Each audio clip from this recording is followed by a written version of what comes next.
Copyright disclaimer under Section 107 of the Copyright Act 1976. Allowance is made for fair use for purposes such as criticism, comment, news reporting, scholarship, and research. Fair use is a use permitted by copyright statute that might otherwise be infringing. Non-profit, educational or personal use tips the balance in favor of fair use. ने बड़ी साफ सुथरी जुबान में कहा, अस्सलामु अलैकुम, ऐ अल्लाह के नबी, मैं खुदा की पनाह चाहता हूं कि मुझसे यह गंदा काम हुआ हो। हम में यह ताकत नहीं कि आपकी बकरियों तक को छेड़े, आपके बेटे का हम इरादा कैसे कर सकते हैं? हम पर तो पैगंबरों का गोश्त हराम है।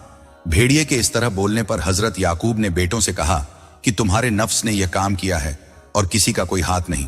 फिर वह उठे और जंगल की तरफ गए और फरियाद की कि ऐ यूसुफ, ऐ आंखों की ठंडक, तुझको कौन से कुएं में डाला, किस नदी में डुबाया, या किस तलवार से कत्ल किया और किस जमीन में गाड़ दिया? इस बेकरारी की हालत में हजरत जिब्रील नाजिल हुए और कहा, ऐ अल्लाह के नबी, आसमान के फरिश्तों को तुमने रुला रखा है। पाक फरिश्ते तुम्हारी वजह से बेसब्र हो उठे हैं, लेकिन सब काम सब्र से होते हैं। बेसब्री नबियों के लिए हरगिज मुनासिब नहीं। हजरत याकूब फौरन समझ गए कि क्या इशारा है। बोले, तो बेहतरीन सब्र ही बेहतर है, और जो कुछ वे कहते हैं उसमें तो अल्लाह मददगार है। उधर हजरत यूसुफ 3 दिन 3 रात कुएं में रहे और हजरत जिब्रील उनकी निगरानी अल्लाह के हुक्म से करते रहे।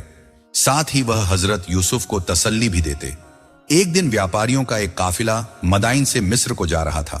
उनका सरदार रास्ता भूल गया था और जंगल में भटकता फिर रहा था। जब कुएं पर पहुंचा तो मालिक के हुक्म से वहां पड़ाव डाल दिया। सुबह को मालिक ने 2 गुलामों को पानी लेने के वास्ते वहां भेजा। एक का नाम बशीर था, दूसरे का नाम बुशरा था। जब बशीर ने डोल कुएं में डाला तो हजरत यूसुफ ने जाना कि भाई मुझको कुएं से निकालना चाहते हैं। हजरत जिब्रील ने फौरन आसमान से उतरकर हक ताला की तरफ से पैगाम पहुंचाया कि ऐ यूसुफ, उठ और इस डोल में बैठ, हमने इस काफिले को तेरे लिए भेजा है। हजरत यूसुफ उस डोल में बैठ गए और रस्सी को हाथ में पकड़ लिया। बशीर को डोल खींचने में हजरत जिब्रील ने मदद करा दी। बशीर ने जो डोल खींचा और उसमें हजरत यूसुफ को देखा तो खुशी से पुकार उठा, या बुशरा हाजा गुलाम खुशखबरी हो कि यह एक लड़का मिला। कहते हैं कि हजरत यूसुफ के भाइयों ने एक आदमी को खबर रखने के लिए मुरकर कर रखा था कि हजरत यूसुफ को जब कोई निकाले तो हमको खबर करना। जब जासूस ने कनान में जाकर यह खबर भाइयों को पहुंचाई तो भाई इस खबर को सुनते ही बदहवास होकर आन की आन में पहुंचे और काफिले वालों से हुज्जत करने लगे कि यह कुछ दिनों से हमारा भागा हुआ गुलाम है, हम तो इसे खोज रहे थे।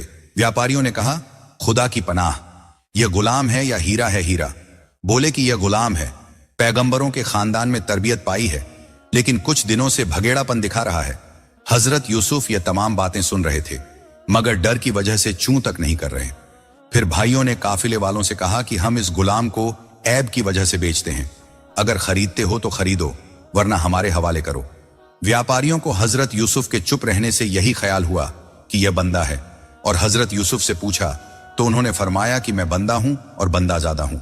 मालिक ने कीमत जाननी चाहिए। भाइयों ने कहा, जो दोगे ले लेंगे, तुमसे क्या हुज्जत करें। उसने कई दिरहम देकर खरीद लिया। भाइयों ने हजरत यूसुफ का हाथ पकड़कर मालिक के हवाले कर दिया।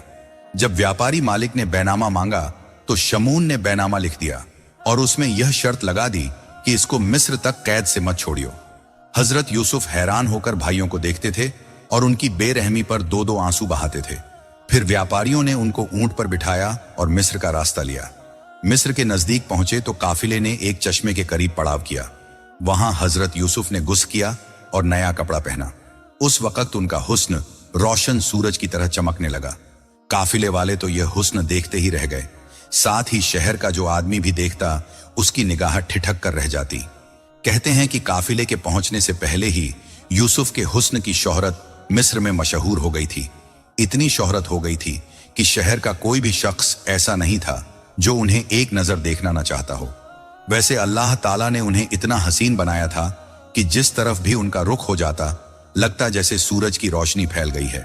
यह सिर्फ संयोग है कि जिस दिन काफिला मिस्र में दाखिल हुआ, आसमान पर बादल थे और सूरज के चेहरे पर पर्दा पड़ा हुआ था। काफिला मिस्र में दाखिला हुआ।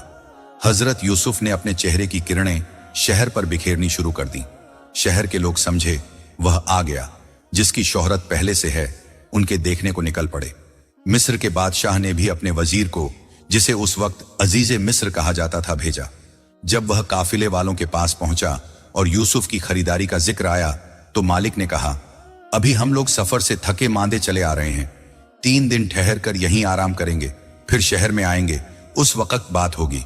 चुनांचे वह अपने वायदे के मुताबिक मुहर्रम की 10 तारीख को पूरी शान के साथ मिस्र में दाखिल हुआ। एक कुर्सी पर हजरत यूसुफ को बिठाया और शहर वालों से बोला, बताओ कौन यूसुफ का खरीदार है जो आंखों की ठंडक और सबका प्यारा है।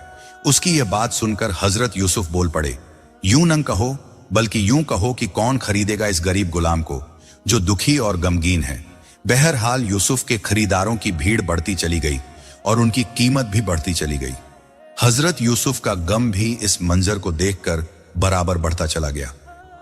इसी बीच हजरत जिब्रील अलैहिस्सलाम अल्लाह ताला का पैगाम लेकर हजरत यूसुफ अलैहिस्सलाम के पास पहुंचे और कहा, यूसुफ दुखी मत होना, अल्लाह अपनी इज्जत की कसम खाकर कहता है कि तुझसे इससे एक कदम बाहर नहीं ले जाऊंगा जब तक तेरी गुलामी का दाग सबके माथे पर न लगाऊंगा। तारीख की किताबों में लिखा है कि तामीर नाम का एक आदमी था जो बादशाह के खजाने का वजीर था। उसको अजीज भी कहते थे। उसका राहील कबीले से तल्लुक था। उसकी बीवी का नाम जुलेखा था जो तलीमूस बादशाह की लड़की थी। जब हजरत यूसुफ अलैहिस्सलाम की कीमत बहुत ज्यादा बढ़ गई तो जुलेखा ने जो उसके हुस्न की तारीफ सुन सुनकर गायबाना तौर पर उनसे इश्क करने लगी थी, यूसुफ को खरीद लेने पर उकसाया। अजीज मिस्र ने कहा, कीमत बहुत लग चुकी है, इसे शायद मैं पूरा ना कर सकूं। जुलेखा फौरन बोली, कोई बात नहीं। वह गई और जवाहरात का एक डिब्बा जो अपने बाप के घर से लाई थी उसके सामने पेश कर दिया। इन जवाहरात की कीमत तो पूरे मुल्क के सालाना बजट से भी कहीं ज्यादा थी। अजीज मिस्र ने सबसे बढ़ चढ़कर कीमत लगाकर हजरत यूसुफ को खरीद लिया। काफिले के मालिक ने कीमत पाकर हजरत यूसुफ को अजीज मिस्र के हवाले किया। उसे यह बात मालूम हो चुकी थी कि हजरत यूसुफ ऊंचे खानदान के और इज्जतदार आदमी हैं, इसलिए बेचने को तो उसने उन्हें बेचा जरूर और बदले में कुछ रकम भी ऐंठी, मगर हजरत यूसुफ अलैहिस्सलाम को हवाले करते वक्त वह उनके कदमों पर गिर पड़ा और अपनी मजबूरियां बयान की। हजरत यूसुफ अलैहिस्सलाम ने उसकी मजबूरियों को तस्लीम किया और उससे वह कपड़ा जो भाइयों ने बेचते वक्त मालिक को दिया था मांग लिया कि जरूरत पड़ने पर उसे पेश करके उन्हें उनके किए पर शर्मिंदा किया जाए। मालिक वह कपड़ा देकर चला गया।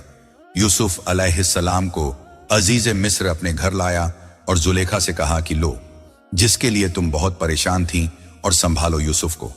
इन्हें निहायत इज्जत के साथ रखना, हम इन्हें अपनी फर्जंदी में कबूल करेंगे।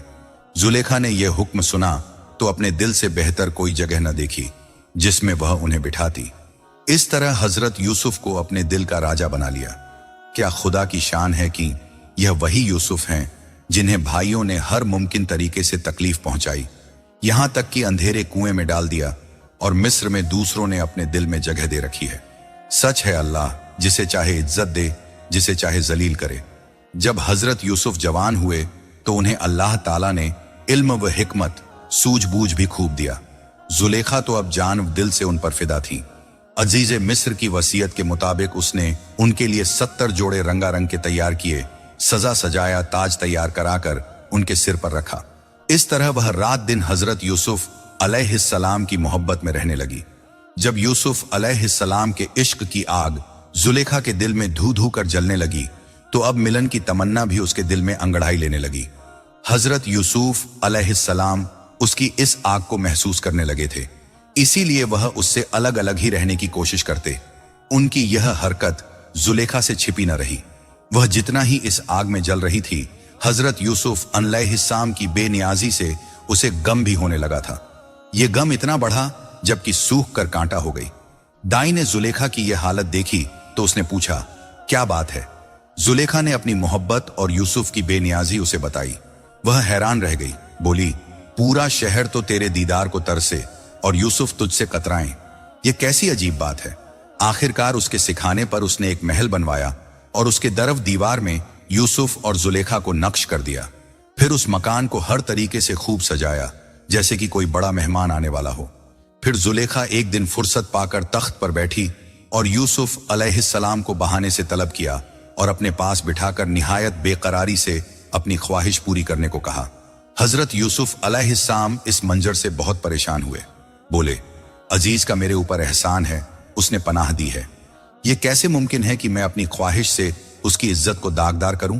پھر یہ کہ میں بنی اسرائیل سے تعلق رکھتا ہوں، حضرت ابراہیم کے خاندان سے ہوں، ایسی حرام چیزوں پر کیسے جرأت کر سکتا ہوں؟ زلیخا نے ان کی ایک مجبوری بھی سن کر نہ دی۔ جتنا ہی حضرت یوسف بچنے کی کوشش کرتے، وہ اور بے پردہ ہو کر اپنا عشق ظاہر کرتی، کہتی تو اگر میری خواہش پوری کر دے گا خدا تیرا گناہ معاف کر دے گا۔ گرج اس کا پرچھانا بہت تیزی سے آگے بڑھا، شیطان نے بھی اپنا جال پھیلایا۔ حضرت یوسف کے من میں ایک لمحے کے لیے جذبہ پیدا ہوا، لیکن فوراً حضرت یعقوب کی شکل انہیں نظر آ گئی۔ لگا کہہ رہے ہیں، بیٹا تیرا نام نبیوں کی لسٹ میں لکھا ہوا ہے اور تو ابراہیم کی آنکھ کی روشنی اور اسحاق کی آنکھوں کی ٹھنڈک ہے، دیکھنا ایسا نہ ہو کہ تیرا نام اس لسٹ سے مٹ جائے۔ حضرت یعقوب کی تصویر نظروں کے سامنے کیا گھومی کہ حضرت یوسف چونک اٹھے اور فوراً توبہ کی۔